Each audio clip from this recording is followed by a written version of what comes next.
Le CHU. Le CHU, tu l'as mangé. J'ai mangé le CHU. Je suis au CHU.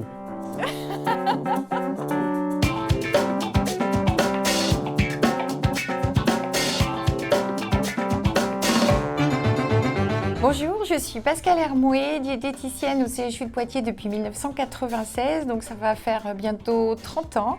Et je suis maintenant référente dans les services de pédiatrie. Bonjour, moi c'est Romain Santos Ferreira, diététicien également au CHU de Poitiers depuis 4 ans, donc un petit peu moins que Pascal. J'interviens essentiellement dans les services de cardiologie et de cancérologie. Je dirais le parc de Blossac pour faire des petits runs le matin, le samedi. Je serai un labrador, chien guide, à l'écoute des êtres humains, comme le sont les diététiciens.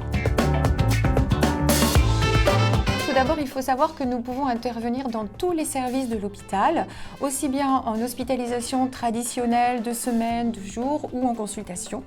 Nous prenons en charge les patients qui ont un trouble de l'alimentation ou du métabolisme et nous disposons donc d'un recueil adapté et personnalisé avec des conseils remis spécifiques à chaque patient. Alors nous avons aussi un gros travail sur le dépistage et la prise en charge de la dénutrition dans tous les services de l'hôpital.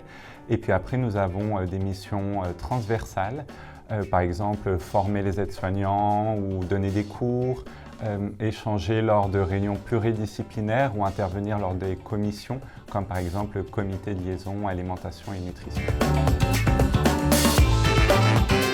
Je dirais la citation d'Hippocrate, que ton alimentation soit ta première médecine.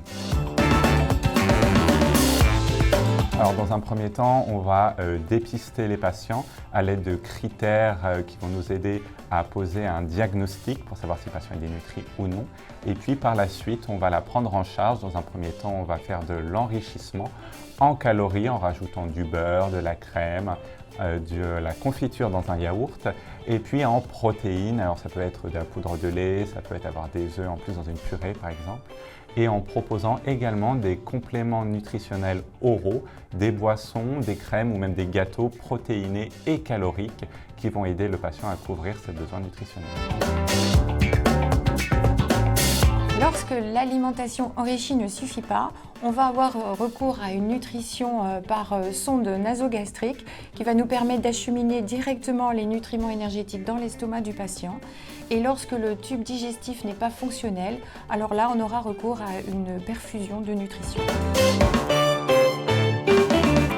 S'investir dans les nouveaux services qui vont ouvrir, par exemple le service des troubles du comportement alimentaire ou alors le centre spécialisé dans l'obésité pédiatrique ou encore dans le nouveau pôle régional de cancérologie. Oui, bien sûr. Alors les soignants, ils sont toujours étonnés de voir les diététiciens manger du chocolat. Alors que notre métier est basé sur le plaisir et nous, on adore le chocolat.